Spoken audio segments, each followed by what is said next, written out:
여러분 반갑습니다. 한 주간 잘 지내셨지요? 네, 오늘 계속해서 창세기 1장 말씀 나누도록 하겠습니다. 우리가 지난주까지 첫째 날, 둘째 날에 대한 말씀을 나누었고 오늘은 셋째 날, 넷째 날에 대한 말씀을 나누도록 하겠습니다. 창세기가 어떤 책입니까? 예수 그리스도에 대한 언약을 담고 있는 책이죠.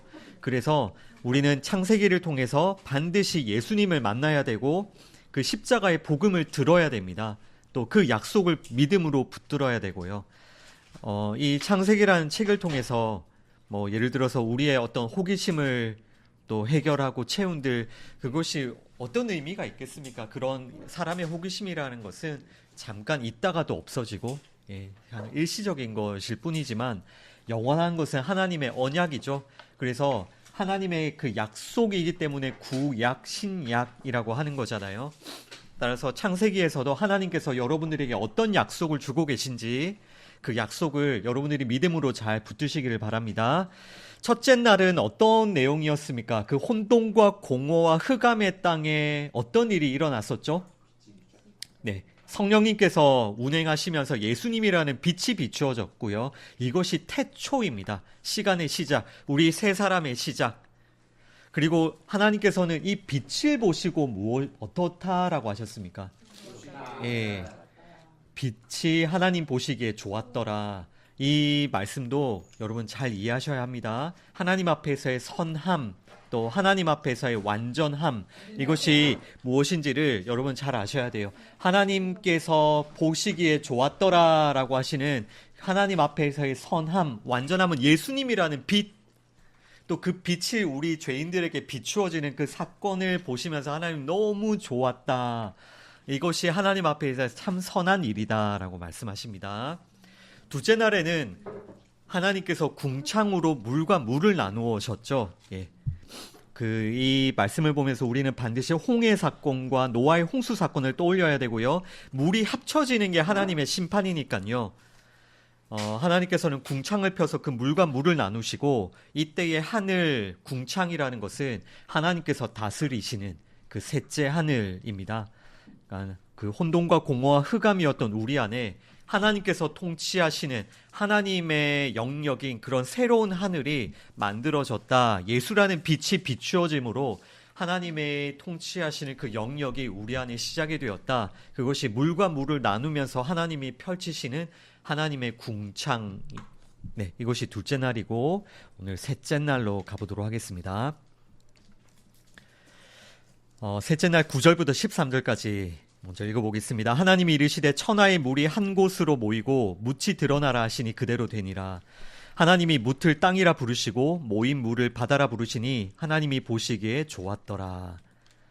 하나님이 이르시되 땅은 풀과 씨 맺는 채소와 각기 종류대로 씨 가진 열매 맺는 나무를 내라 하시니 그대로 되어 땅이 풀과 각기 종류대로 씨 맺는 채소와 각기 종류대로 씨 가진 열매 맺는 나무를 내니 하나님이 보시기에 좋았더라. 저녁이 되고 아침이 되니 이는 셋째 날이니라. 아멘. 네, 오늘 셋째 날로 들어가 보도록 하겠습니다. 우리 셋째 날 말씀 나누기 전에 오늘도 저희 창세기 이제 시작한 지 얼마 안 됐기 때문에 이런 창세기의 관점에 대해서 잠깐만 제가 말씀 또 나누고 본문으로 들어가 보도록 할게요. 우리가 지금까지 2번 정도 이 창세기의 말씀을 나누었었는데 제가 첫 번째 시간에 말씀드린 대로 여러분들이 일반적으로 이 창세기라는 말씀을 듣고 이해할 수 있는 내용들은 제가 스킵하겠습니다. 그런 내용들은 스킵하고 좀 더 성경적으로 이 창세기라는 말씀을 통해서 하나님이 주시고자 하는 그 예수님의 언약, 그 예수님의 그 언약의 관점에서 제가 조금 더 구체적으로 계속 나누어 드리고 있어요. 따라서 이런 해석에 대해서 당연히 처음 들어보신 분들도 많이 있으실 거고 이런 해석들을 여러분들이 또 이해하고 받아들이기 위해서 좀 마음의 준비가 이 말씀에 대한 관점의 변화도 늘 좀 필요한 것 같습니다. 첫째 시간, 둘째 시간에도 제가 좀 말씀드렸는데 오늘도 잠깐 말씀을 드릴게요. 마태복음 11장 25절을 찾아보십시오. 네, 마태복음 11장 25절부터 27절입니다. 그때 예수께서 대답하여 이르시되 천지의 주제이신 아버지여 이것을 지혜롭고 슬기 있는 자들에게는 숨기시고 어린 아이들에게는 나타내심을 감사하나이다. 옳소이다. 이렇게 된 것이 아버지의 뜻이니이다. 내 아버지께서 모든 것을 내게 주셨으니 아버지 외에는 아들을 아는 자가 없고 아들과 또 아들의 소원대로 계시를 받은 자 외에는 아버지를 아는 자가 없느니라. 아멘. 25절에 보시면 분명히 그 천지의 주제이신 하나님 아버지께서 누군가에게는 숨기시고 누군가에게는 나타내시죠. 예. 누군가에게는 숨기시고 어떤 사람들에게 숨기십니까? 예, 지혜롭고 슬기 있는 자, 스스로 지혜 있다, 스스로 슬기가 있다라고 생각하는 그 교만한 자들에게는 이것을 숨기시고 누구에게는 나타내시죠? 어린 아이들에게는 나타내심을 감사합니다. 이런 구절들을 여러분들이 읽을 때에 성경 말씀에 대한 관점을 잘 이해하셔야 됩니다. 성경 말씀은 누구나가 다 읽어서 다 이해할 수 있는 말씀이 아닙니다. 사람이 어떤 지성을 가지고 사람의 지혜를 가지고 읽어서 누구나가 다 이해할 수 있는 말씀이 아닙니다.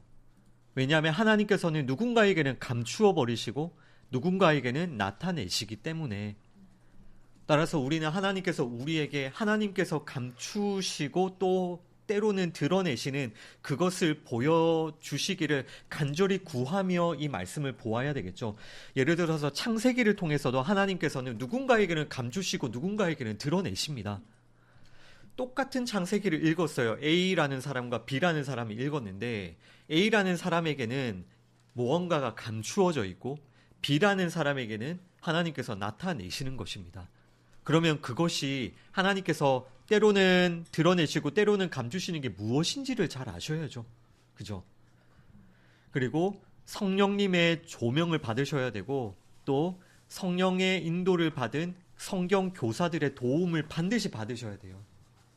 그러니까 이 말씀을 반드시 배우셔야 됩니다. 하나님께서 감추고 드러내시는 게 무엇이냐면 27절에 예수님 말씀하셨죠. 그 중간에 아버지 외에는 아들을 아는 자가 없다. 아들에 대해서 또 아들의 소원대로 계시를 받은 자 외에는 아버지를 아는 자가 없다. 즉 감추어지기도 하고 드러내지기도 하는 것은 하나님 아버지에 대해서 예수 그리스도에 대해서입니다. 그러면 우리가 이 감추어져 있는 예수님에 대해서 하나님에 대해서 알 수 있도록 간절히 기도하는 마음으로 도움을 구하는 마음으로 우리가 이 말씀을 읽어야 되겠습니다. 그래서 여러분들이 이렇게 말씀 앞에 나와서 말씀을 듣고 배우는 이 시간들을 정말 소중히 여기셨으면 좋겠고요. 히브리서 11장을 찾아보십시오. 히브리서 11장. 히브리서 11장 3절을 보겠습니다. 히브리서 11장 3절. 믿음으로 모든 세계가 하나님의 말씀으로 지어진 줄을 우리가 아나니 보이는 것은 나타난 것으로 말미암아 된 것이 아니니라. 아멘. 네. 이 앞쪽 두 파트인데요. 앞쪽 부분은 믿음으로 모든 세계가 하나님의 말씀으로 지어진 줄을 우리가 알게 된다. 그러니까 모든 세계가 모든 천지 만물이 하나님의 말씀으로 지어졌습니다. 그리고 이 말씀은 말씀이신 예수 그리스도이시다라는 게 요한복음 1장의 설명이고요. 그런데 이것을 우리가 하나님께서 천지 만물을 말씀으로 지으셨다라는 것을 어떻게 압니까? 어떻게 알죠? 어떻게 우리가 하나님께서 천지 만물을 말씀으로 지으셨다는 것을 알게 됩니까? 믿음으로. 그래서 11장 이 3절 이 그 문장의 주어가 믿음이거든요. 믿음이 역사하는 자들은 결국 알게 되는 겁니다. 하나님께서 말씀으로 이 모든 만물을 지으셨다. 그러면 여기부터가 중요한데요. 잘 생각해 보십시오. 믿음을 받은 사람들은요. 천지 만물을 보면서 무엇을 깨닫게 될까요? 네네. 그러니까 말씀으로 천지 만물이 지어졌다는 것을 믿음을 받은 자들은 알게 되죠. 그러니까 이 믿음을 받은 자들은 결국은 천지 만물을 통해서 말씀을 알게 돼요. 이 천지 만물을 창조한 그 말씀을 알게 되는 겁니다. 말씀이신 그 예수 그리스도를 알게 되는 거예요. 천지 만물을 통해서. 이렇게 오늘도 정말 구름 한 점 없는 하늘을 보셨습니까? 너무너무 하늘이 청명하고 와, 최고의 하늘이지 않습니까? 이런 멋진 하늘과 이런 멋진 자연 만물을 보면서 믿음을 가진 자들은 이 천지 만물을 보면서 너무 아름답다, 멋있다에 그치는 것이 아니라 무엇을 알게 된다고요? 말씀을 알게 됩니다. 왜냐하면 하나님께서 말씀으로 천지 만물을 지으셨기 때문에. 그리고 뒤쪽 부분도 보시죠. 보이는 것은 나타난 것으로 말미암아 된 것이 아니다. 이것은 무슨 뜻입니까? 이 한국 말이 굉장히 어렵거든요. 이 부분이. 보이는 것은 나타난 것으로 말미암아 된 것이 아니다. 무슨 뜻이죠? 보이는 게 다가 아니다. 예, 보이는 것은 나타나지 않은 것으로 말미암아 되었다라는 뜻이죠. 눈에 보이는 것들이 있는데, 눈에 보이는 그 천지 만물이 있는데, 눈에 보이는 것들은 무엇으로 말미암아 되었다고요? 예, 뭔가 나타나지 않은 것으로 말미암아 되었다라는 뜻입니다. 그죠? 그러면 그 나타나지 않은 것, 천지 만물이 뭔가로부터 말미암았는데 그 나타나지 않은 것이 무엇입니까? 예수. 예, 그것이 하나님의 말씀이고요. 하나님의 뜻이고 예수 그리스도. 우리는 우리 눈에 보이는 것에 담겨 있는 이 하나님의 말씀과 하나님의 이 뜻, 이 나타나지 않은 것을 알아가야 돼요. 다시 한번, 눈에 보이는 것은 나타나지 않은 것으로 말미암아 되었죠. 그러면 우리 눈에 보이는 것을 통해서 무엇을 찾아내야 된다고요? 나타나지 않은 것을 찾아야죠. 그런 말씀입니다. 믿음은 그것을 보게 하는 겁니다. 나타나지 않은 것. 따라서 창세기의 말씀을 특히 창세기 1장의 천지 창조에 대한 말씀을 보면서 두 가지로 나누어지게 되는 겁니다. 천지 창조의 말씀을 보면서 보이는 것을 찾아내는 사람들, 또 한편으로는 보이는 것을 통해서 아직 나타나지 않은 것을 찾아내는 사람들. 이게 단어들이 굉장히 어렵지만 이해되시죠? 네. 우리가 그것을 찾아내고 있는 겁니다. 매주마다 이것을 찾아내고 있는 거예요. 믿음으로만 이것을 우리가 찾아낼 수가 있는 겁니다.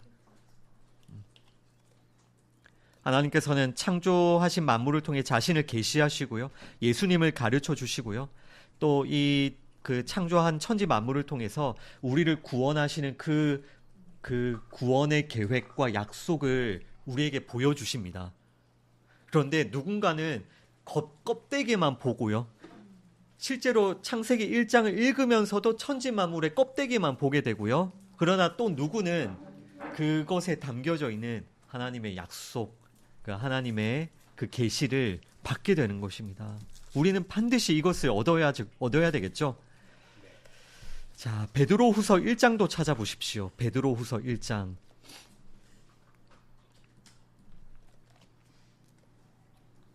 이런 마음의 자세로 창세기를 보시면 분명히 다르게 보이실 겁니다. 베드로후서 1장 20절을 보겠습니다. 베드로후서 1장 20절. 제가 지난주에 좀 말씀을 드렸죠. 성경에 대해서 우리가 좀 잘못 가지고 있는 어떤 자세, 또 관점이 성경 왜 굳이 내가 배워야 되나? 내가 어디 가서 이 목요일 이 좋은 시간에 꼭 이 교회 와서 이 말씀을 들어야 되나? 내가 그냥 스스로 읽고 내가 보면 내가 다 이해하고 또 이해한 거 내가 순종하며 살면 되지. 이것이 굉장히 위험한 생각입니다. 네. 반드시 말씀을 배우셔야 되고요. 도움을 받으셔야 돼요. 이것이 성령님께서 교회에 세우신 성경 교사들, 목사 혹은 또 교회에 세운 사람들을 통해서 여러분들을 도와주시잖아요. 그 도움을 받으셔야 됩니다. 성령님의 조명하심 없이는 껍데기밖에 못 봅니다. 베드로후서 1장 20절 21절 보시면 먼저 알 것은 성경의 모든 예언은 사사로이 풀 것이 아니니 절대로 성경의 예언, 이 말씀들을 사사로이 푸시면 안 됩니다. 근데 여기서 사사로이 푼다는 것은 무슨 뜻으로 이해하고 계십니까? 네, 인본주의적인 해석, 또 사사로이 푼다는 것은 무슨 뜻일까요? 그냥 문자 그대로.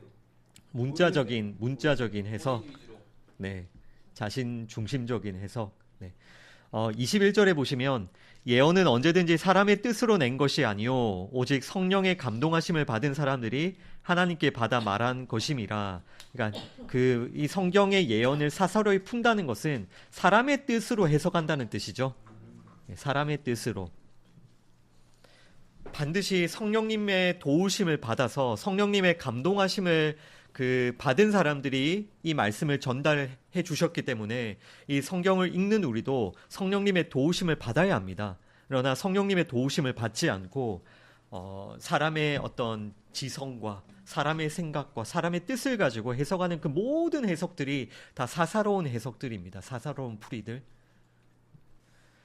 성령의 능력으로 조명하심을 받아야 비로소 성경에 담겨 있는 그 하나님의 뜻, 또 하나님의 그 약속이 보인다는 것도 여러분 잘 기억하시고 우리가 성령님께 도움을 받는 마음으로 우리 이 말씀 가운데 나아갔으면 좋겠고, 지금 베드로후서 1장이 이렇게 시작이 되는데 베드로후서 3장 15절도 보십시오. 베드로후서의 좀 초반부와 베드로후서 3장까지거든요. 3장 15절 보시면 또 비슷한 말씀이 한 번 더 나옵니다. 베드로후서 3장 15절. 또 우리 주의 오래 참으심이 구원이 될 줄로 여기라. 우리가 사랑하는 형제 바울도 그 받은 지혜대로 너희에게 이같이 썼고 또 그 모든 편지에도 이런 일에 관하여 말하였을 때 그 중에 알기 어려운 것이 덜어 있으니 무식한 자들과 굳세지 못한 자들이 다른 성경과 같이 그것도 억지로 풀다가 스스로 멸망에 이르느니라. 그러니까 그 성경을 사람의 생각대로 억지로 풀지 말라. 그게 아까 1장에 나왔던 사사로이 풀지 말라라는 뜻입니다. 그리고 17절. 그러므로 사랑하는 자들아 너희가 이것을 미리 알았은즉 무법한 자들의 미혹에 이끌려 너희가 굳센 데서 떨어질까 삼가라. 오직 우리 주 곧 구주 예수 그리스도의 은혜와 그를 아는 지식에서 자라가라. 영광이 이제와 영원한 날까지 그에게 있을지어다. 아멘. 이렇게 베드로후서가 끝이 나거든요. 그러면 아까 1장에서 사사로이 풀지 마라, 또 3장에서 억지로 풀지 마라고 하면서 가장 그 마지막 구절, 그 3장 18절을 보시죠. 어떻게 하라고 합니까? 예수 그리스도를 아는 지식에서 자라가라. 성경을 우리가 사사로이 또 억지로 그런 사람의 생각대로 풀 것이 아니라 이 성경을 통해서 다시 한번 말씀드리지만 반드시 우리가 예수님을 만나야 되고요. 예수님의 그 약속을 붙들어야 되고 그 예수님을 아는 지식에서 계속해서 자라가야 합니다. 내가 예수님에 대해서 지난주에 보고 듣고 배웠으면 그걸로 끝이 아니라 이번 주에도 보고 듣고 배워야 하고 다음 주에도 보고 듣고 배워야 하고, 여러분들도 부지런히 그리스도의 그 은혜와 그를 아는 지식에서 자라가시고 또 여러분들도 여러분 주변의 많은 영혼들을 그 그리스도를 아는 지식에서 자라갈 수 있도록 또 잘 도와주셨으면 좋겠습니다. 네, 오늘 서로는 여기까지 하겠습니다. 이런 말씀들 보면 우리가 이 말씀에 대한 관점이 조금 여러분들 좀 새로운 마음이 드십니까? 분명히 성령님의 도움을 받아야 되겠다는 결론을 다다르시죠, 그죠? 그리고 성경을 볼 때 반드시 두 가지 사람이 있겠구나. 사사로이 풀고 억지로 풀고 또 그 껍데기로 보고, 그 하나님께서 그 숨기시는 그 채로 이 성경을 보는 한 무리들의 사람들이 있을 거고요. 한쪽에 그 어린 아이들이 있는 겁니다. 하나님께서 계시하시는 그 말씀대로 이 말씀을 따라가는 사람들이 있을 겁니다. 우리 반드시 하나님께서 보여주시는 그 계시 또 그 약속으로 오늘도 한번 깊이 들어가 보도록 하겠습니다. 9절, 창세기 1장 9절입니다. 오늘 셋째 날입니다. 첫째 날에 단추를 잘 끼우셨으면 쭉쭉 잘 끼우실 수가 있습니다. 이 셋째 날에는 크게 두 파트입니다. 첫 번째 파트는 하나님께서 묻을 드러나라 땅을 드러내셨고 두 번째 파트는 그 땅의 식물들을 자라게 하셨던 이렇게 두 가지 파트인데 이것이 그냥 겉으로 드러나는 그 껍데기 그것이 아니라 틀이 아니라 그 안에 하나님께서 어떤 메시지 어떤 복음을 담겨 주셨는지를 우리가 찾아가 보도록 할게요. 자, 9절과 10절 먼저 하나님께서 묻을 드러내시는 모습들을 보시죠. 이 말씀은 어떤 의미로 여러분들 좀 이해가 되십니까? 홍해 우리 지난주에 둘째 날 나눌 때도 홍해에 대해서 좀 나누었었죠. 네.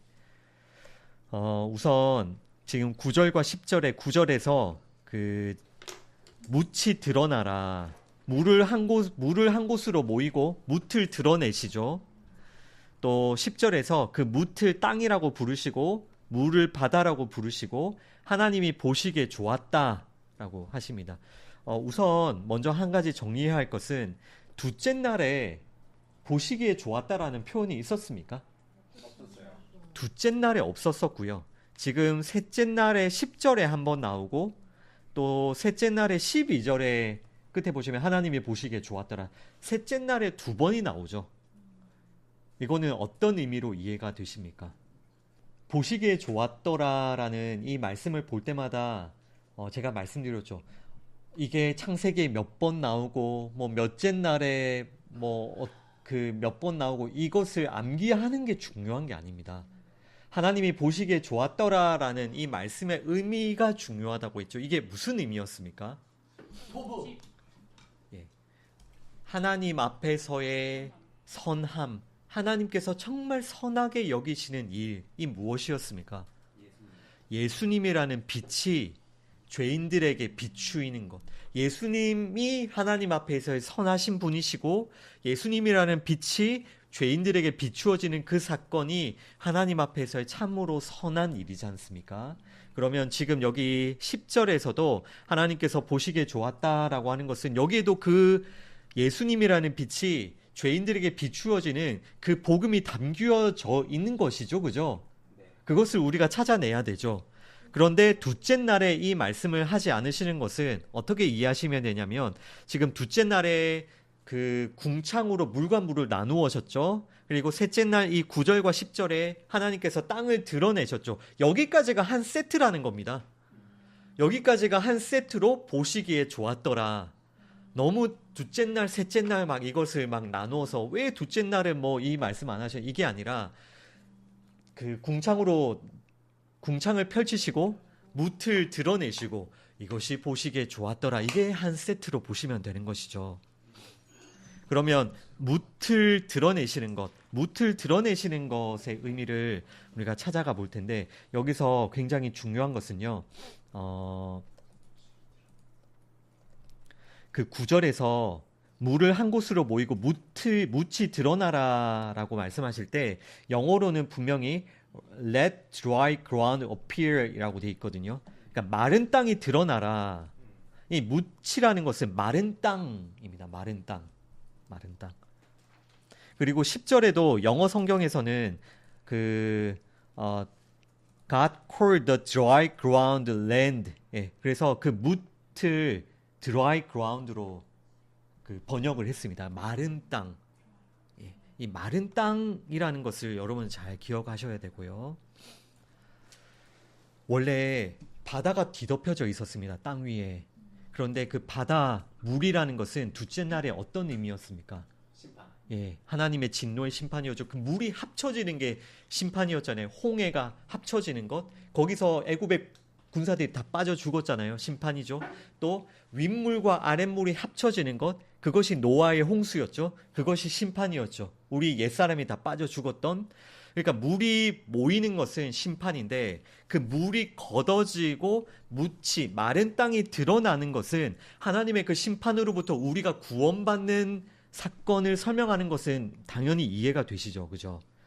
근데 여기서 이제 중요한 것은 물이 걷어지고 마른 땅이 드러나려면 무엇이 필요합니까? 바람이기도 해요. 그 홍해 사건에서는 바람으로 그 바다를 걷어내셨는데 일반적으로는 물로 더 뒤덮여져 있던 땅이 바짝 마르려면 어떻게 되어야 됩니까? 빛. 그렇죠. 빛이 있어야죠. 빛이. 예. 그러면 지금 여기 10절까지 셋째 날까지 오면서 빛이 이 없는 게 없어. 물이 덮여져 있던 땅에 빛이 비추어지는 사건은 무슨 사건이었습니까? 옥에 예, 첫째 날에 빛이 있으라. 예수 그리스도라는 그 빛이 비추어진 그 사건, 예수 그리스도라는 그 빛이 비추어짐으로 하나님의 그 심판의 물이 다 마르고 우리가 마른 땅으로 드러나게 된다. 자, 그러니까 둘째 날에 하나님께서 만드신 궁창이라는 것은요, 하나님의 다스림이라고 보시면 되고요. 하나님의 나라. 셋째 날에 하나님께서 드러내시는 묻이라는 것은 이제 그 하나님 나라에 들어가게 되는 우리 사람들이라고 보시면 되는 겁니다. 따라서 그 둘째 날의 궁창, 그 셋째 하늘의 지배를 받는 땅이 이 9절과 10절의 마른 땅인 거예요. 이해되시죠? 이 마른 땅은 그냥 땅이 아니라 어떤 땅이냐면 둘째 날에 하나님께서 창조하신 그 궁창의 지배를 받는 땅, 하나님의 지배를 받는 땅이 우리 안에 시작이 되었다. 그거 무엇입니까? 세 사람이 우리 안에 시작이 되었다는 거예요.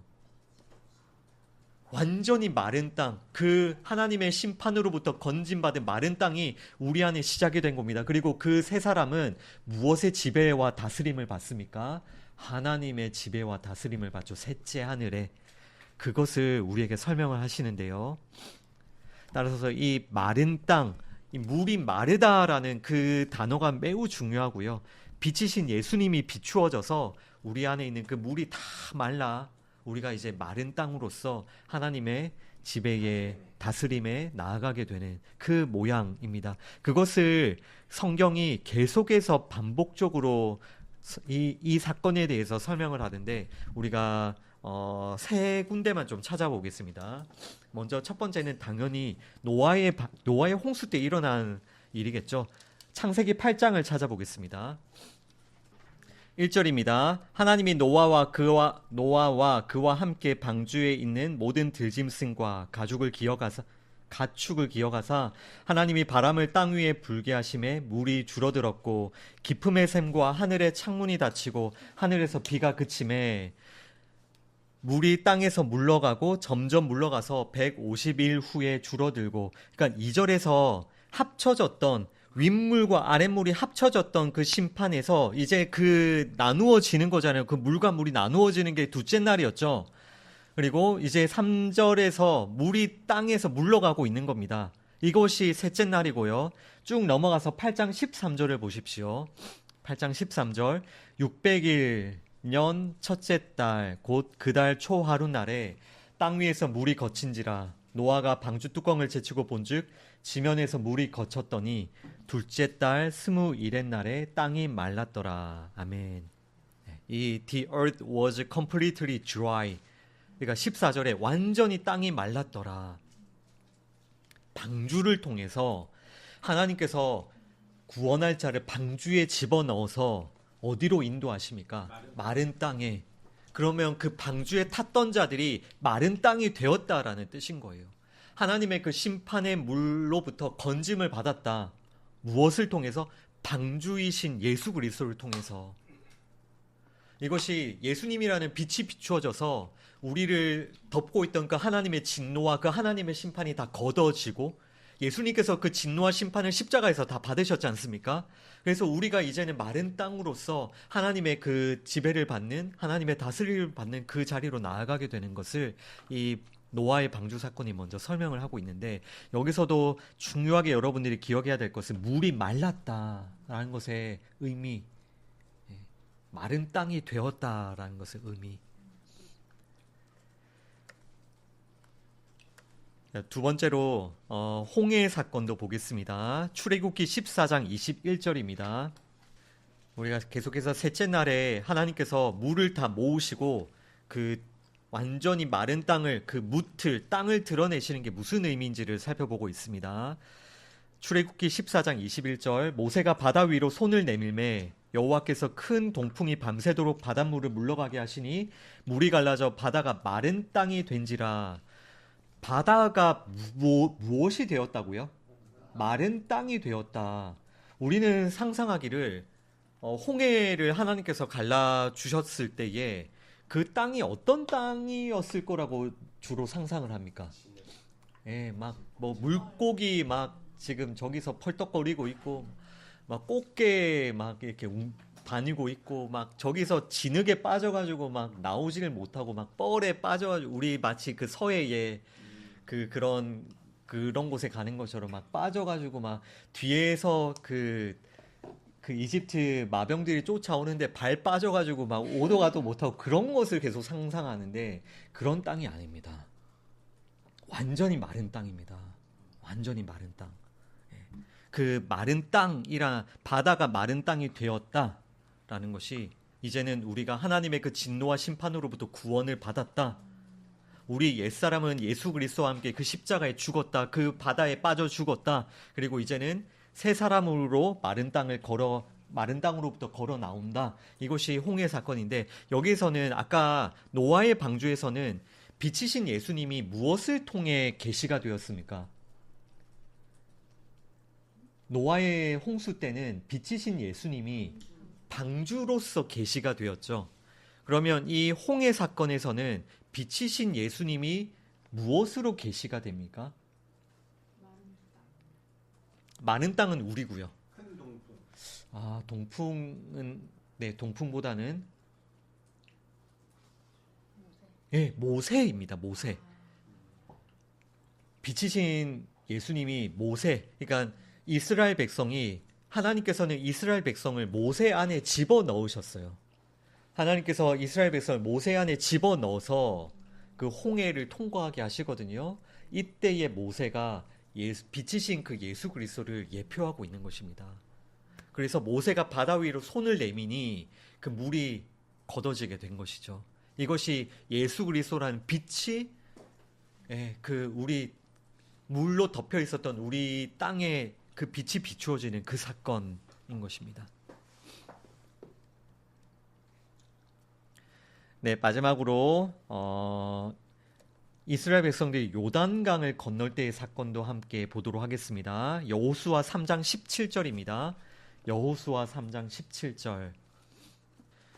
이스라엘 백성들이 홍해를 지나서 출애굽을 했는데 가나안 땅에 들어갈 때는 또 무엇을 건넙니까? 요단강을 또 건너게 되죠. 그 여호수아 3장 17절을 보시면 여호와의 언약궤를 맨 제사장들은 요단 가운데 마른 땅에 굳게 섰고 그 모든 백성이 요단을 건너기를 마칠 때까지 모든 이스라엘은 그 마른 땅으로 건너갔더라. 이 구절에서도 어떤 단어가 딱 눈에 보이십니까? 마른 땅. 예, 마른 땅. 그 제사장들이 마른 땅에 굳게 섰고 또 모든 이스라엘은 마른 땅으로 건너갔다. 그 요단강이 그렇게 덮어 있었던 그 땅이 어떻게 마른 땅이 될 수 있습니까? 그죠? 예. 이것이 예수님이라는 빛이 비추어질 때 우리에게 일어나는 일입니다. 우리의 모든 죄와 어둠들이 다 물러가고 우리가 마른 땅으로 하나님께 나아가게 되는 것이죠. 그러면 이 사건에서는 예수 그리스도라는 빛이 무엇으로 계시가 됩니까? 예, 언약궤이고 또 여호수아이고, 예, 여호수아와 그 언약궤. 그래서 언약궤를 맨 제사장들이 그 요단강을 밟았을 때 요단강이 갈라졌다라는 것은 이것이 바로 하나님의 언약이다라는 뜻이죠. 하나님의 언약, 너희를 덮고 있던 물을 내가 다 걷어낼 거야. 누구를 통해서? 예수 그리스도를 통해서. 그리고 그 일을 실제로 이스라엘 백성들에게 눈앞에 보여주시면서 그들에게 그 약속을 믿게 하시는 겁니다. 우리는 지금 이제 말씀을 읽으면서 성령님의 조명하심을 따라 이 말씀을 읽을 때, 그렇구나. 예수님이라는 빛이 나에게 비칠 때 나를 덮고 있던 그 하나님의 그 심판과 진노의 물이 다 걷어지는구나. 내가 마른 땅이 되는구나. 이런 믿음이 우리에게 부어지게 되는 것이고요. 이렇게 우리가 그 구약 성경에서 대표적으로 노아의 홍수, 또 홍해 사건, 요단강 사건, 우리가 이 말씀들을 나누었는데 이것이 정확하게 천지창조 셋째 날에 일어났던 그 사건을 설명하는 것이고, 신약 성경에도 예수님께서 물 위를 걸어 오신다든지 뭐 이런 것들이 다 연관이 되어 있는 그런 말씀들입니다. 네. 네, 다시 창세기 1장으로 돌아가 보겠습니다. 자, 여기까지가 우리 9절과 10절이었고요. 계속해서 11절, 12절, 13절까지 셋째 날 마무리하고 잠깐 쉬겠습니다. 이제 두 번째 파트에서 11절과 12절에서는 하나님께서 무엇을 하십니까? 네, 그 마른 땅에 지금 11절에서 나오는 땅은 마른 땅이죠. 그 마른 땅은 다시 한번 말씀드리지만 셋째 하늘, 그 궁창의 지배를 받는 땅입니다. 하나님의 다스림을 받는 땅에 하나님께서 무엇을 여러 가지 식물들을 내시는데요. 이 말씀도 잘 보시면 일단 하나님께서 그 땅에 창조하셨던 식물들이 어떤 식물들이 있습니까? 풀과 씨 맺는 채소와 각기 종류대로 씨 가진 열매 맺는 나무. 그러면 총 세 가지죠. 풀, 씨 맺는 채소, 씨 가진 열매 맺는 나무. 이렇게 세 가지인데 이 세 가지를 어떻게 구분할 수 있습니까? 씨가 있는 것과 씨가 없는 것으로 구분이 되시죠. 그러면 씨가 없는 것은 풀이고 씨가 있는 것은 채소와 나무. 이렇게 구분이 되는데, 그러면 풀과 채소와 열매 맺는 나무, 이것은 씨가 있고 없고의 차이인데, 일반적으로는 이것이 무슨 차이가 있습니까? 일반적으로는 풀은 동물이 먹고요. 네, 씨는 사람이 먹어요. 네네, 그렇습니다. 그러니까 풀이라는 것은 동물의 양식이고요. 그리고 채소와 열매 맺는 나무라는 것은 사람의 양식이에요. 만약에 이것이 같았다면 사람들은 항상 이 동물들과 싸웠어야 됐을 거예요. 다행히 소는 그냥 이렇게 소나 염소나 양은 그냥 풀 뜯어먹고 살지 않습니까? 그런데 소나 양이나 그런 동물들이 우리랑 똑같이 쌀을 먹어야 되고 우리랑 똑같이 과일을 먹어야 된다면 이거 굉장히 고달파지는 삶 아닙니까? 동물은 줘야 먹어요. 네. 사과를 코에 이렇게. 네. 그러니까 만약에 그것을 공유한다면 사람이 주겠습니까? 사람이 자기 먹을 것도 없는데. 그러니까 이거 하나님의 아주 놀라운 은혜죠. 이것을 구분하셨다는 게. 네. 그래서 이것을 분리해 주신 게 하나님의 특별한 은혜다라는 것도 여러분 잘 생각을 해보셨으면 좋겠고, 우선 우리가 이 11절과 12절의 이 식물들을 볼 때 기억해야 될 것은 지금 셋째 날까지입니다. 셋째 날까지 하나님께서 태양을 만드셨습니까? 태양은 넷째 날에 만드시죠. 그러면 이 셋째 날에 이미 존재하고 있는 이 식물들에게 생명과 에너지를 주는 빛이 무엇입니까? 이 첫째 날에 하나님께서 창조하셨던 그 빛.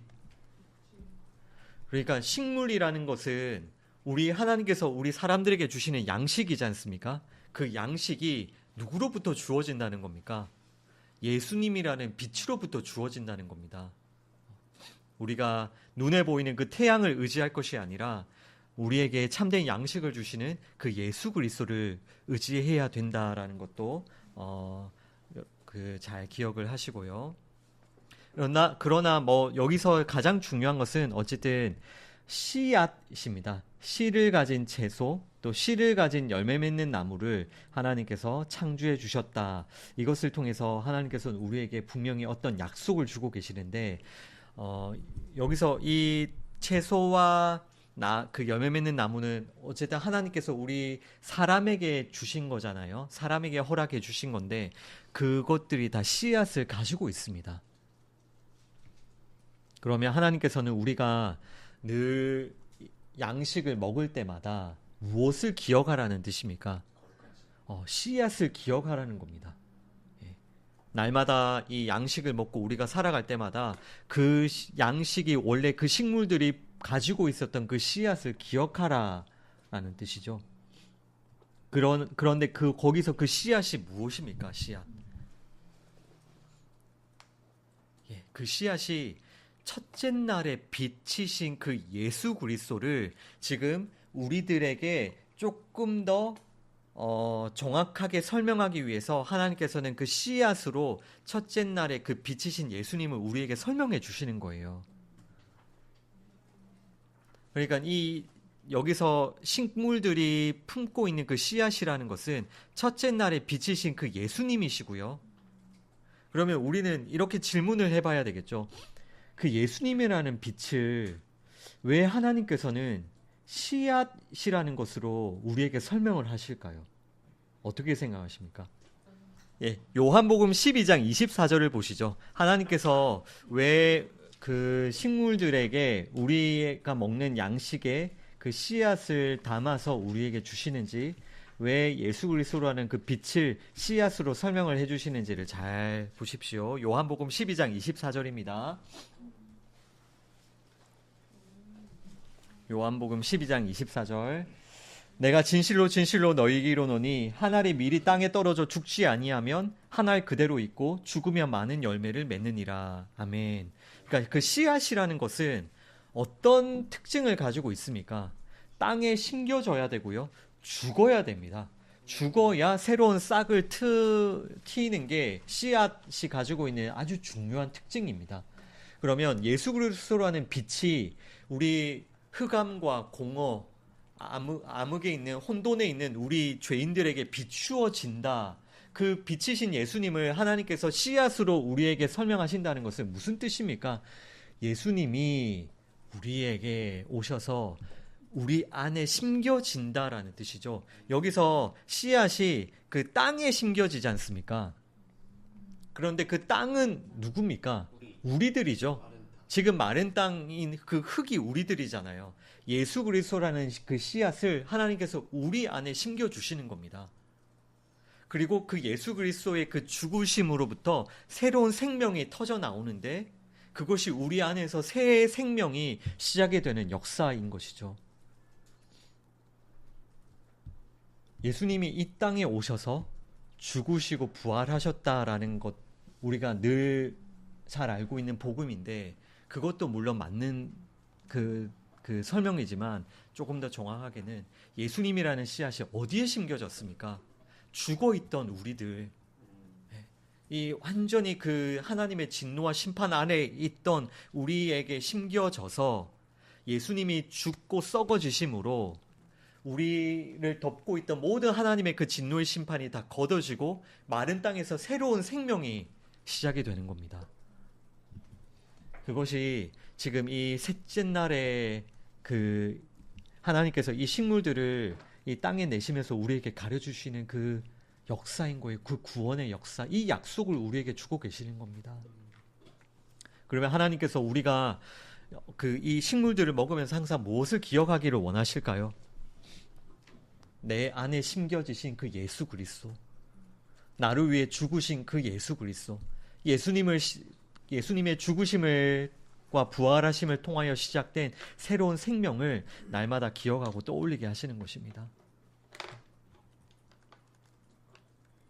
그리고 마지막 한 구절만 읽고 시겠습니다. 창세기 3장 15절을 보시겠습니다. 네, 창세기 3장 15절. 우리가 보통 그 원시 복음이라고 하는 그 말씀이죠. 내가 너로, 그러니까 너는 뱀입니다. 내가 너로 여자와 원수가 되게 하고 내 후손도 여자의 후손과 원수가 되게 하리니, 우리가 이제 창세기를 나누다 보면 아담과 하와, 그 여자에 대해서도 나눌 텐데, 이때 여자가 교회입니다. 우리 성도들. 그러니까 그 여자와 뱀이 원수가 되게 하겠다. 교회와 뱀이 원수가 되게 하겠다. 여러분과 뱀이 원수가 되게 하겠다. 원래 우리는 어떤 사람이었어요? 하와가 어떤 존재였습니까? 그 뱀에게 다 속아 넘어갔던, 그 뱀의 독으로 다 죽어가던 게 우리들이었잖아요. 그러나 어떤 약속을 주십니까? 뱀과 여자가 원수가 되게 하겠다. 무엇을 통해서? 여자의 후손은 너의 머리를 상하게 할 것이요, 너는 그의 발꿈치를 상하게 할 것이므로. 그러니까 여자의 후손을 통해서 예수 그리스도가 오실 텐데 그 예수 그리스도가 너의 머리, 그 뱀의 머리, 뱀의 권세를 깨뜨릴 것이고 그 죽음과 그 죽음을, 그 사망을, 그 뱀의 독을 그 여자의 후손으로 오시는 예수 그리스도가 깨뜨리실 것이고 너는 그의 발꿈치를 상하게 할 것이다.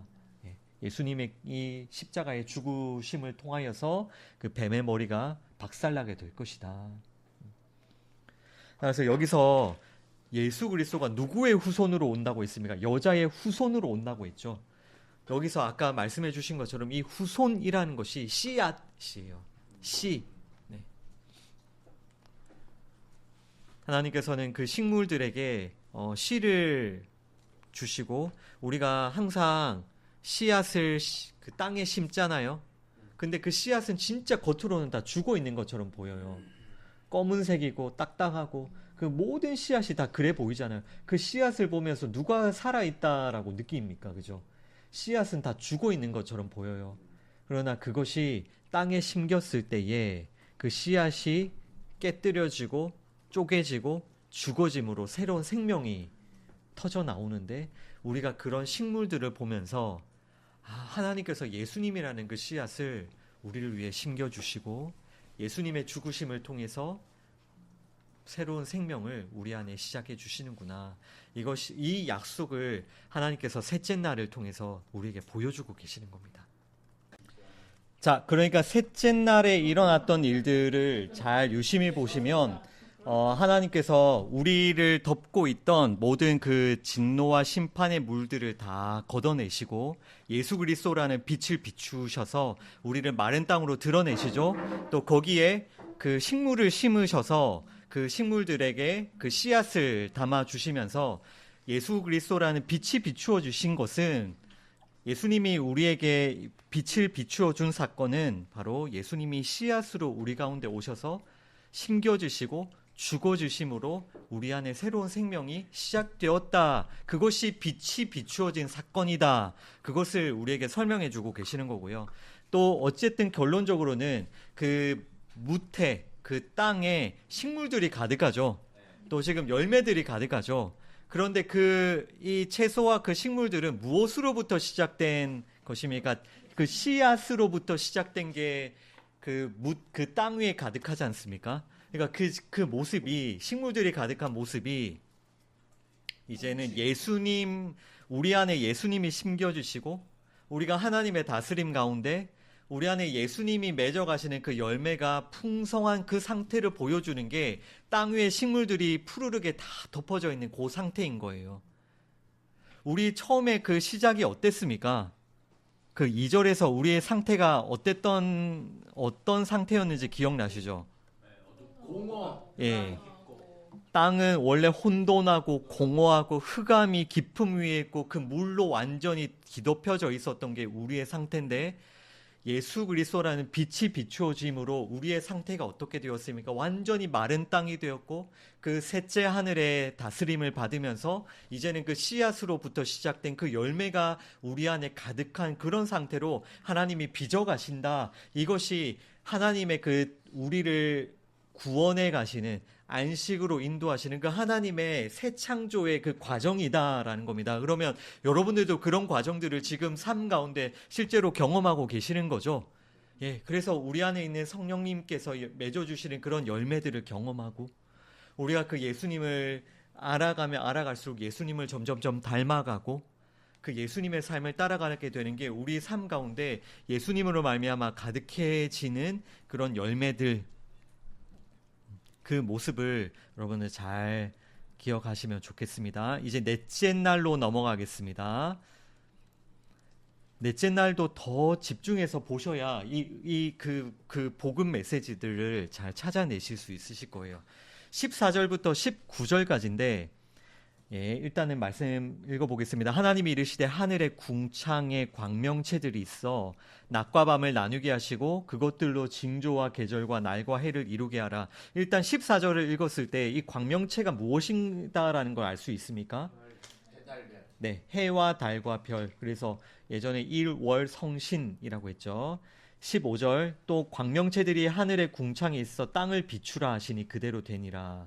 그 광명체들을 만드시고 그 광명체들이 이제 땅을 비추라고 하시고요. 16절 하나님이 두 큰 광명체를 만드사 큰 광명체로 낮을 주관하게 하시고 작은 광명체로 밤을 주관하게 하시며 또 별들을 만드시고 여기서 큰 광명체와 작은 광명체가 무엇입니까? 네, 해와 달 하나님께서 만드셨고요. 17절 하나님이 그것들을 하늘의 궁창에 두어 땅을 비추게 하시며 낮과 밤을 주관하게 하시고 빛과 어둠을 나누게 하시니 하나님이 보시기에 좋았더라. 저녁이 되고 아침이 되니 이는 넷째 날이니라. 아멘. 여기도 어쨌든 그 결론이 18절 끝에 보시면 하나님이 보시기에 좋았다. 그러면 이 넷째 날에도 무슨 일이 일어났다라는 겁니까? 예수 그리스도의 빛이 비춰지는 어떤 것. 네. 하나님께서 정말 선하게 여기시는 하나님의 선함이신 예수님이라는 빛이 우리 죄인들에게 비추어진 사건이 이 넷째 날에도 일어난 것입니다. 그죠? 그러니까 하나님께서 보시기에 너무나도 좋았다고 하시는 겁니다. 다시 한번 말씀드리지만 하나님께서 이 우리 그냥 육신의 눈에 인지가 되는 해와 달과 별들을 보시면서 보시기에 참 좋았다라고 말씀하시는 게 아닌 겁니다. 그것은 이전 하늘과 이전 땅인 거예요. 우리 그 육신의 눈에 인지가 되는 해와 달과 별들은 그것은 지난번에도 말씀 나누지만 다 지나가게 될 것입니다. 우리에게는 하나님께서 새 하늘과 새 땅을 약속해 주셨죠. 근데 결국은 지나가게 될 것을 하나님이 보시면서 참 보기에 좋았는데 그때 참 좋았었는데 너희 인간들 때문에 다 망쳤어. 지금 그런 말씀을 주시는 게 아니지 않습니까? 뭔가 하나님이 보시기에 너무나도 좋은 일이 이때 일어난 것입니다. 그러면 우리가 그 일이 무엇인지를 찾아야 되는 것이고요. 자, 이 넷째 날에 무슨 일이 일어났는지 잘 보겠습니다. 그러니까 지금 이 넷째 날에서도 하나님이 태양을 창조하셨어. 달을 창조하셨어. 별들을 창조하셨어. 그 태양과 달과 별을 태양을 태양으로 볼 것이 아니라 빛이신 예수님이 나에게 비추임으로 나에게 무슨 일이 일어났는가를 찾아내야 되는 겁니다. 이 말씀을 통해서. 이 말씀을 통해 그냥 내 눈에 육신의 눈에 보이는 해와 달과 별들을 하나님이 지으셨다더라. 그게 끝이 아니라 하나님이 참된 빛을 나에게 비추어 주심으로 나에게 무슨 일이 일어났는가, 이 말씀을 통해서 나에게 무엇을 설명해 주고 계신가를 우리가 찾아내야 되는 것이죠. 그리고 예수님이라는 그 빛이 나에게 비추어 졌구나. 이 비추어진 사람들만이, 그 예수님이라는 빛을 받은 사람들만이 태양과 또 달과 별들 을 통해서 하나님이 진짜 무엇을 나에게 가르쳐 주시는지를 알게 돼요. 그냥 이 하나님이 그 1월 성신을 만들어 주셨다. 그 정말 멋지다. 그게 끝나는 게 아니라 이걸 왜 만들어 주셨는지를 알게 되는 것이고요.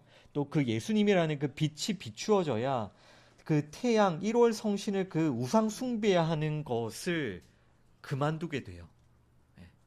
그러니까 여기서도 잘 찾아보십시오.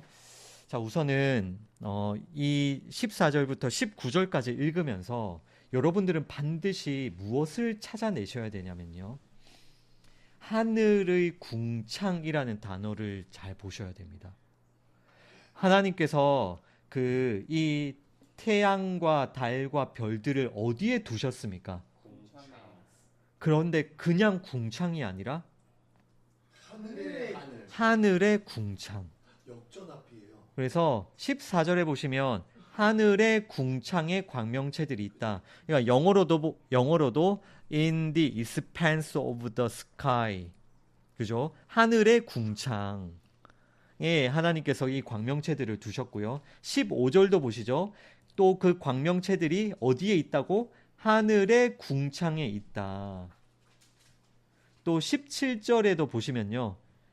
하나님이 그것들을 어디에 두신다고요? 하늘의 궁창에 그 광명체들을 두신다. 계속해서 무슨 단어가 반복이 됩니까? 하늘의 궁창, 하늘의 궁창, 하늘의 궁창. 물론 그 둘째 날에 그 궁창은 하늘이다라는 그런 구절도 있기는 있었지만 지금 이 계속해서 나오는 이 표현들, 하늘의 궁창, 하늘의 궁창, 하늘의 궁창, 이 표현들 보면 이게 궁창이라는 단어를 굉장히 강조하고 있다는 거 아시겠죠? 그러면 이 궁창은 무엇입니까? 하늘의 다스림. 궁창이 무엇이죠? 셋째 하늘이죠. 셋째 하늘. 셋째 하늘입니다. 그러면 셋째 하늘은 어떤 하늘이었습니까? 하나님의 다스림이 있는 첫째 하늘이 무엇이죠? 그냥 하늘. 예, 우리 눈에 시각적으로 인지가 되는 하늘. 둘째 하늘은요? 우주. 예, 인지되지는 않지만 결국 알게 되는 우주. 셋째 하늘은요? 삼층천. 예, 바울이 경험했던 삼층천인데 바로 하나님이 다스리시는 하나님의 나라가 이 셋째 하늘이죠. 그러면 여기서 분명히 하늘의 궁창, 하늘의 궁창, 하늘의 궁창에 광명체를 두셨다라고 할 때 이 하늘의 궁창은 몇째 하늘이겠습니까? 셋째 하늘. 셋째 하늘로 이해를 하셔야 되는 거예요. 보십시오. 그 지금 해와 달과 별들이 어디에 있습니까? 우리 눈에는 첫째 하늘에 있죠. 첫째 하늘에 해와 달과 별들이 있잖아요. 그런데 그 첫째 하늘에 해와 달과 별들을 보고 사는 사람들은 지금 이스라엘 백성도 그랬지만 다 그 첫째 하늘에 보이는 그 해와 달과 별들을 다 뭐해요? 우상 숭배하죠. 그 태양을 다 숭배하잖아요. 이스라엘 백성들이 방금까지 이집트에 있다가 지금 출애굽하여 나왔는데 이집트가 어떤 곳입니까? 태양신을 숭배하는 곳이지 않았습니까? 하나님께서 그들을 그곳으로부터 건져내셔서 그들이 그토록 어릴 때부터 듣고 보고 자랐던 게 다 태양신 숭배입니다.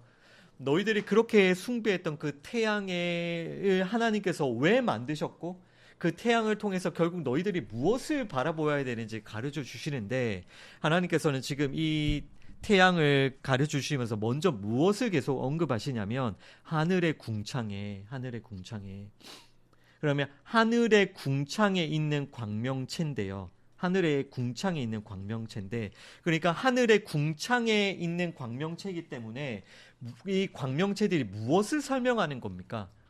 하늘의 궁창을 설명하고 있는 거예요. 이해되십니까? 이 광명체라는 것은 무엇을 설명하는 거냐면 하늘의 궁창을 설명하는 친구들인 거예요. 해와 달과 별들이라는 게 셋째 하늘을 설명하는 아이들인 겁니다. 태양과 달과 별들이 무엇을? 셋째 하늘을, 하나님의 다스림을 설명하는 친구들인 거예요. 이해되십니까? 하나님께서 지금 광명체를 어디에 두셨다고 합니까? 하늘의 궁창에 두셨다고 하죠. 그러면 이 광명체들은 무엇을 설명하는 친구들입니까? 하늘의 궁창을 설명하는 친구들이라는 거예요. 그런데 그 하늘의 궁창이 아까 몇째 하늘이라고 했습니까? 그러니까 그 광명체들은 무엇을 설명하는 겁니까? 셋째 하늘을 설명하고 있는 것이죠. 조금 더 설명을 들어보면 이해되실 겁니다. 잘 보십시오. 이게 어디와 연결이 되어 있냐면 17절을 보시면요. 하나님이 그것들을 하늘의 궁창에 두어 땅을 비추게 하셨다. 하나님께서 그 광명체를 하늘의 궁창에 두셨고 그 광명체들이 무엇을 비춥니까? 땅을 비추는데 이 땅은 무엇입니까? 우리. 예, 우리들이죠. 지금 그 셋째 날에 하나님께서 드러내신 그 땅, 우리들이지 않습니까? 그러면 하나님께서 광명체를 그 하늘의 궁창에 두셔서 셋째 하늘을 설명해 주시는데 누구에게? 예, 그 구원받은 성도들에게 하나님의 그 하늘, 하나님의 셋째 하늘을 설명해 주는 게 광명체의 역할인 겁니다. 따라서 예수 그리스도라는 그 빛을 받은 성도들만이 광명체의 뜻을 알 수 있습니다. 그러면은 그 빛이 네. 광명체로부터 오는 건 아니네요. 네. 네, 조금만 더 들어보십시오. 그 예수 그리스도라는 빛을 받지 못한 사람들은요. 하늘에 해와 달과 별들이 왜 있는지 모릅니다. 모르니까 숭배하는 거예요. 그런데 예수 그리스도의 그 빛을 받은 사람만이, 성도들만이 왜 태양과 달과 별이 있는지를 알 수 있어요. 왜 있냐면요. 다시 17절 보세요. 하늘의 궁창에 하나님께서 그 광명체를 두셨죠. 그러니까 하나님께서는 그 광명체를 통해서 그 하늘의 궁창을 우리에게 설명해 주시는데, 누구에게? 땅에게 하늘의 궁창을 설명해 주시는 그 도구가 바로 이 광명체들인데, 어떻게 설명해 주시냐면요. 하나님께서 16절에 보시면 두 개의 큰 광명체를 만드셨죠. 큰 광명체와 작은 광명체, 이 두 개를 만드셨잖아요. 이것을 통해서 셋째 하늘을 설명해 주고 계세요. 자, 잘 들어오세요. 제가 지금 말씀드리는 것은, 그러니까 쉽게 말해서 우리 눈에 보이는 그 태양과 달과 별이 첫째 하늘을 설명하는 게 아니고, 우리가 그 태양과 달과 별들을 보면서 첫째 하늘이 아름답다, 그 밤하늘이 아름답다, 그거 하라고 하나님이 주신 게 아니라 무엇을 설명하는 거라고요? 하나님의 나라, 하나님의 다스리시는 그 셋째 하늘을 설명을 하는 게 이 광명체들의 역할이에요. 그러면 이 광명체가 우리에게 그 셋째 하늘에 대해서 무엇을 설명해 주냐면, 두 개의 큰 광명체를 만드셨는데, 그 큰 광명체로 낮을 주관하게 하고 작은 광명체로 밤을 주관하게 하세요. 그러면 보세요. 큰 광명체와 작은 광명체의 차이가 무엇입니까? 크기. 또 무슨 차이가 있습니까? 하나는 빛을 스스로 내고 네네. 하나는 빛을 반사합니다. 그쵸. 큰 광명체는 발광체죠. 스스로 빛을 내죠, 태양은. 그런데 달은 어떻습니까? 반사체죠. 태양의 그 빛을 받아서 반사하죠, 작은 광명체가. 그러면 왜 광명체를 불러? 빛을 내니까요, 어쨌든 그 친구들은. 그런데 이 관계를 잘 보세요. 큰 광명체와 작은 광명체의 관계를 잘 보세요. 이것이 셋째 하늘 하나님 나라를 설명해요. 하나님 나라는 어떤 곳이냐면요, 큰 광명체가 있고요, 나머지는 전부 다 그 큰 광명체의 빛을 받아서 살아가요. 달과 수많은 별들은 태양이라는 그 큰 광명체의 빛을 받아서 비로소 빛날 수 있는 게 셋째 하늘이라는 곳이에요. 이해하셨습니까? 이것이 하나님의 나라예요. 하나님의 나라는, 우리 하나님의 나라에 이제 우리가 그 물이 걷어지고 마른 땅이 되어서 셋째 하늘이 되었다고 했죠. 그리고 그곳에서 예수님이 비추어 주셔서 예수님의 열매를 내는 우리가 그런 존재가 되었잖아요. 그런데 그런 존재인 우리들이 어떻게 살아가냐면요, 큰 광명체가 주는 빛을 받아서 비로소 반짝일 수 있는 게 하나님의 나라인 겁니다. 우리는 절대로 스스로 빛을 낼 수가 없어요. 하나님의 나라에 우리가 부름을 받아서 이제 셋째 하늘에 들어왔어요. 그런데 셋째 하늘에서 우리는 절대로 빛을 스스로 발산할 수가 없어요. 반드시 누구의 빛을 받아야 됩니까? 예수 그리스도라는 빛을 받아야 비로소 우리가 빛을 낼 수 있는 곳이 하나님의 나라라는 곳이에요. 그것을 하나님께서 이 하늘의 태양과 달과 별들을 창조하셔서 우리에게 그것을 가르쳐 주시는 거예요. 나라는 존재는 예수님이라는 빛을 받아서야 비로소 빛을 낼 수가 있는 자구나. 예수님이라는 그 생명의 근원이신 그 분을 통해서 내가 생명을 받아야 비로소 내가 생명을 간직할 수 있구나. 예수님이라는 그 빛을 받고 예수님으로부터 빛을 받고 생명을 받아야 열매를 생산해 낼 수 있구나. 그곳이 하나님의 나라, 하나님의 다스림, 하나님이 다스리시는 셋째 하늘이라는 곳이에요. 아시겠습니까? 이해되시죠? 이것을 정확하게 설명하는 구절이 어디냐면 요한계시록 21장을 찾아보십시오. 요한계시록 21장. 요한계시록 21장 22절입니다.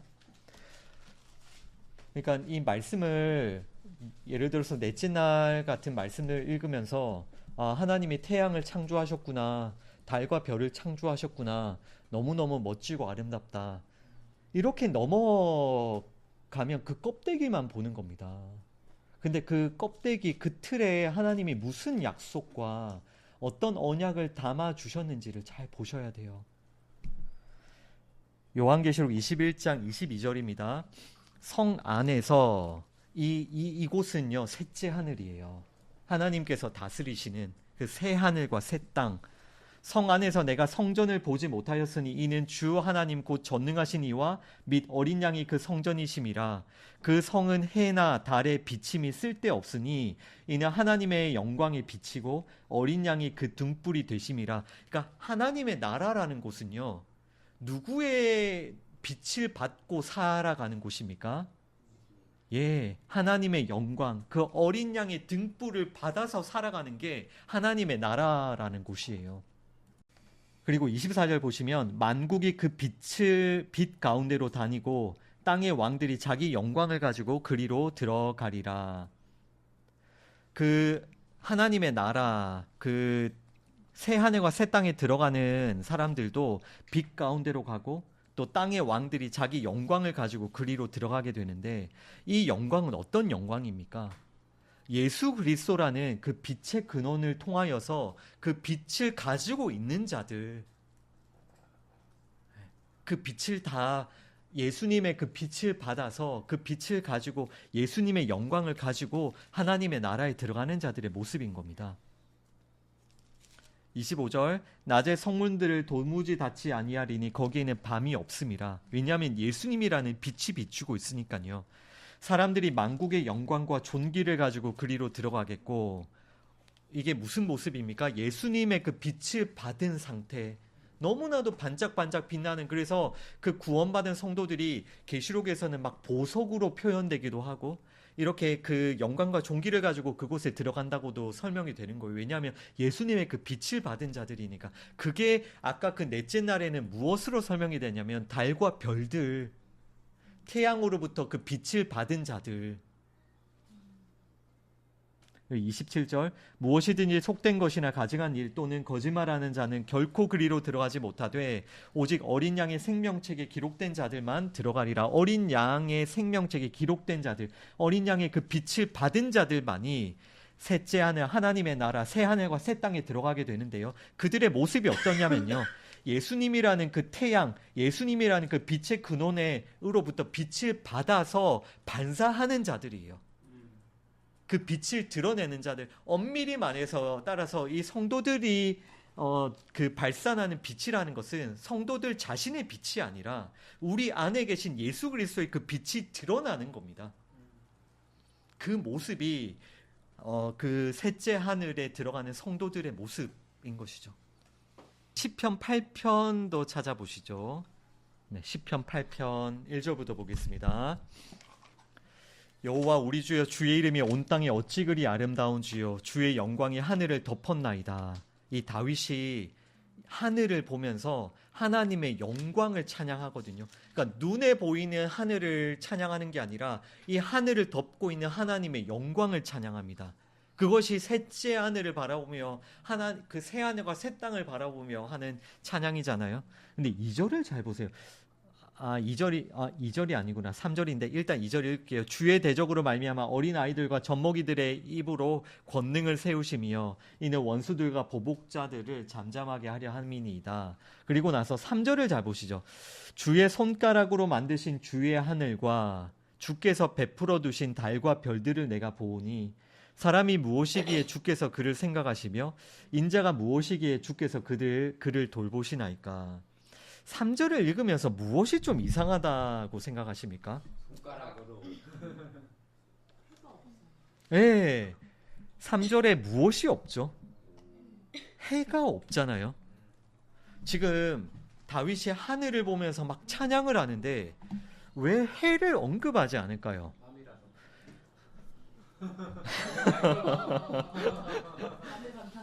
저도 충분히 공감합니다.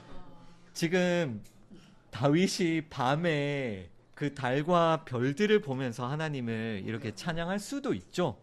네, 충분히 공감합니다. 우리가 이런 말씀 보면서 지금 다윗이 밤에 하나님을 찬양하고 있구나. 그래서 밤에 그냥 광야에서 밤에 보이는 달과 별들을 보면서 하나님을 생각하고 그렇게 고백하는구나라고 말할 수도 있죠. 예. 그런 해석도 저는 충분히 공감합니다. 그런데 우리는 거기서 머물지 말고 조금 더 생각해 보자는 거예요.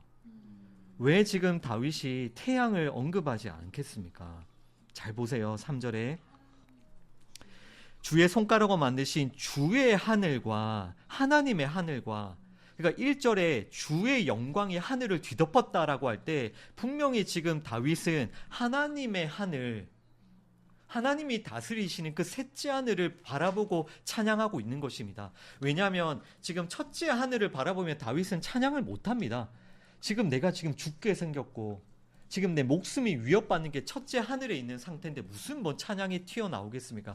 그게 아니라 지금 다윗이 찬양하고 있는 것은 이 하늘을 뒤덮고 있는 하나님의 영광, 또 그 3절에 하나님이 만드신 주님의 하늘, 하나님이 다스리시는 그 하나님의 나라를 찬양하고 있거든요. 근데 그 하나님의 나라의 모습을 보시면 3절에 주께서 베풀어 두신 달과 별들, 정말 이렇게 무수히 빛나는 그 별들을 보면서 다윗은 뭘 생각하고 있냐면 4절에 사람이 무엇이기에 주께서 그들을 생각하십니까? 인자가 무엇이기에 주께서 그를 돌보시나이까? 달과 별들을 보면서 뭘 떠올리고 있습니까? 하나님이 생각하시는 사람들, 달과 별들을 하나님이 창조하신 사람과 연결을 시키고 있어요. 그러면서 태양을 언급하지 않은 것은 태양은 빛의 근원이신 주님이시니까 그 주님이 만들어 두신 이 달과 별들을, 그러니까 주님은 왜 이렇게 이 사람들을 반짝반짝 빛나게끔 하고 계십니까? 주님께서 그렇게 돌보십니까? 버려두지 않고 그 빛을 비추어 주십니까? 그곳이 바로 하나님의 나라이시군요. 나라이군요. 시편 19편도 찾아보십시오. 시편 19편. 하늘이 하나님의 영광을 선포하고, 여기서도 여러분 그냥 우리 눈에 인지되는 그런 하늘이 하나님의 영광을 선포한다고 생각하십니까? 물론 그것도 맞죠. 이 우리 천지 만물도 하나님의 창조물들이니까요. 그러나 더 엄밀하게는 하나님의 영광을, 하늘이 하나님의 영광을 선포한다는 것은 이 하늘은 하나님이 다스리시는 하나님의 나라인 거예요. 그러니까 하나님의 나라의 영광을 보는 겁니다. 그리고 궁창이 그의 손으로 하신 일을 나타낸다. 그의 손으로 하신 일, 하나님께서 우리 죄인들을 구원하시는 그 일을 그 궁창이 드러내는 겁니다. 그것이 예수 그리스도라는 빛을 비추어서 우리 죄인들을 구원하시는 그 일을 이 하늘과 궁창이 선포하고 있는 거예요. 그래서 2절 보시죠. 날은 날에게 말하고 밤은 밤에게 지식을 전하니, 그러니까 뭔가 이야기를 하는 겁니다. 낮이 뭔가를 이야기하고 밤이 뭔가를 전하고 있는 거예요. 아까 날과 밤을 나누는 게 무엇이었습니까? 광명체들이 하나는 낮을 주관하고 하나는 밤을 주관하잖아요. 그런데 그 낮이 뭔가를 전하고 있고 밤이 뭔가를 전하고 있어요. 그러면 그 낮과 밤을 주관하는 것들도 우리에게 뭔가를 전하고 있다는 거잖아요. 그럼 우리가 그 태양을 보면서, 달을 보면서 오늘 이렇게 보름달이 떴으니 너무나도 아름답구나, 그렇게 하고 넘어갈 것이 아니라 하나님이 이것을 통해서 나에게 도대체 뭘 말씀하고 계시는 거지? 를 찾아야죠. 그래서 3절도 보시죠. 언어도 없고 말씀도 없으며 들리는 소리도 없으나 그의 소리가 온 땅에 통하고 그의 말씀이 세상 끝까지 이르도다. 하나님이 해를 위하여 하늘의 장막을 베푸셨도다. 그러니까 아무것도 들리는 것 없죠. 이 첫째 하늘에서는. 그러나 사실은 그의 소리가 하나님의 그 소리가 온 땅에 통하고 하나님의 말씀이 세상 끝까지 이르렀도다. 예수 그리스도라는 빛을 본 자들만이 깨닫는 거예요. 태양을 통해 하나님이 선포하시는 그 소리, 달을 통해서 하나님께서 전하시는 그 말씀, 이 태양이 주관하고 있는 낮, 달이 주관하고 있는 밤이 전하는 그 지식을, 그 메시지를 예수 그리스도라는 그 빛을 받은 자들은 그것을 듣고 알아먹는다라는 겁니다.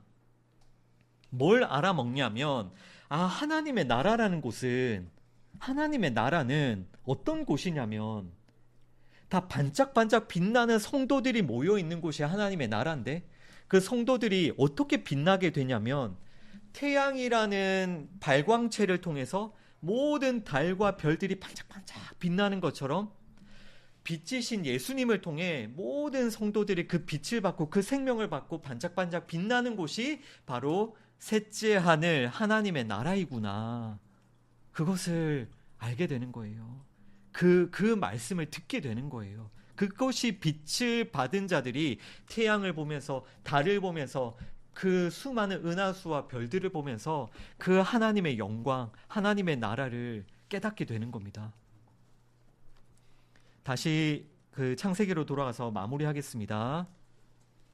넷째 날에는 따라서 큰 광명체와 작은 광명체를 통해서 하나님 우리에게 무엇을 가르쳐 주시는지만 잘 기억하시면 됩니다. 14절만 좀 정리하고 마칠게요. 하나님이 이르시되 하늘의 궁창에 광명체들이 있어 낮과 밤을 나누게 하고 그것들로 징조와 계절과 날과 해를 이루게 하라. 여기 징조와 계절과 날과 해를 이루게 하라. 이 부분도 이제 이해가 되시죠? 하나님께서 그 광명체들을 통해서 우리에게 징조와 계절과 날과 해, 여기서 날과 해는 시간이에요. 시간. 계절도 어찌 보면 시간의 흐름이죠. 징조는 어떤 그 사인, 그런 어떤 표적이거든요. 하나님께서 이걸 통해서 뭔가를 말씀해 주시는 표적인데, 이 광명체들을 통해서 하나님께서 우리에게 징조와 계절과 날과 해를 이루게 한다라는 것은 무슨 뜻입니까? 그 첫째 날 때 말씀드렸죠. 태초에 하나님이 천지를 창조하신다라고 할 때 그 태초는 어떤 뜻이었습니까? 예수님이라는 빛이 우리에게 비추어질 때가 태초다. 그것이 우리의 시간의 시작이다. 그러면 여기서 그 광명체들을 통해서 우리가 깨닫게 되는 징조와 계절과 날과 해는 무엇입니까? 예수라는 그 빛이 나에게 비추어진 그 시간이 하나님 앞에서의 진짜 시간이구나. 그것이 우리에게 계절과 날과 해이구나. 예수라는 그 빛이 비추어진 때가 아니면 하나님 앞에서는 아무런 의미가 없는 시간이 아닌 겁니다. 시간이 아니에요. 그것은 날과 해를 이룬다라는 것은 광명체가 하늘의 궁창을 통해 그 광명체를 경험한 자들만이 징조와 계절과 날과 해를 이루게 되는 거라는 것은요, 예수 그리스도라는 그 빛을 받은 자들만이 이제 그 하나님의 허락하신 시간을 산다라는 뜻이에요. 예수님과 상관없는 시간은요, 시간이 아니에요. 하나님 앞에서는 그건 아무런 의미가 없는 겁니다. 그래서 그 시편에 그런 말씀도 기억나시죠? 우리에게 우리날 계수함을 가르쳐 주시는 그런 지혜를 주셔서 우리의 날수를 계산한다는 게, 계수한다는 게요, 우리 그 수명이 몇 살까지 살고 몇 살까지 하고 그런 의미가 아니라 예수 그리스도라는 그 빛이 비추어진 그때 그 시간을 산다라는 그 뜻인 겁니다. 우리가 예수님 안에서 예수님이 주시는 그 열매를 맺어가는 그 시간들, 그 시간들이 바로 이 지금 14절에서 광명체들을 통해서 이루어지게 되는 징조와 계절과 날과 해, 이것을 보시면서 하나님이 보시기에 좋았더라. 이렇게 예수 그리스도라는 빛을 받고 반짝반짝 별처럼 빛나는 성도들을 보면서 하나님이 보시기에 좋았다라고 말씀을 하는 겁니다. 그것이 하나님의 나라, 셋째 하늘 하나님의 다스림이다. 그러니까 우리는 예수님이라는 빛을 날마다 받아야 되고요. 그 빛 가운데로 나아가야 되고 이제 그 빛을 받아서 드러내야 돼요. 그 빛을. 이제 우리가 그 별처럼 예수님이라는 빛을 증거하는 자들이 되는 거예요. 셋째 날에 우리 안에 예수님을 통해서 열매가 가득했죠. 넷째 날에 이제 예수님이라는 빛을 통해서 그 빛을 드러내는 거예요. 그러니까 이 땅에 원래 어둠이 가득했던 땅에 예수님을 통한 열매가 가득하게 되고 예수님을 드러내는 그 빛이 가득하게 되는 하나님의 영광이 가득하게 되는 하나님의 나라가 이 땅 가운데 시작이 되는 겁니다. 그것이 셋째 날과 넷째 날입니다. 오늘 여기까지 나누도록 하겠습니다. 고생하셨습니다. 하나님 아버지 감사합니다. 창세기 말씀 계속 나누고 있습니다. 셋째 날과 넷째 날 오늘 말씀을 통하여 우리에게 예수 그리스도의 그 빛이 비추어진 그 일이 얼마나 큰 은혜이며 우리에게 얼마나 놀라운 죄사함과 거듭남의 역사가 일어났는지, 그리고 이제는 그 예수님을 통하여 우리 안에 새 생명이 시작되었고 우리 안에 하나님께서 기뻐 받으시는 그 열매가 시작이 되었고 이제는 우리가 예수님으로 말미암아 날마다 생명과 또 에너지를 누리며 사는 그런 복된 삶이 시작되었음을 기억하며 감사드립니다. 한 주간 지낼 때에 우리가 정말 이 빛이신 그 예수님 더욱더 간절히 붙들고 예수님께서 주시는 그 열매를 더욱더 풍성히 경험하며 또 예수님이라는 참된 빛을 또 우리가 증거하며 전하며 나누는 그런 한 주 보내고 또 다음 주에 또 말씀 가운데로 나아갈 수 있도록 은혜를 베풀어 주옵소서. 예수님 이름으로 기도드립니다. 아멘.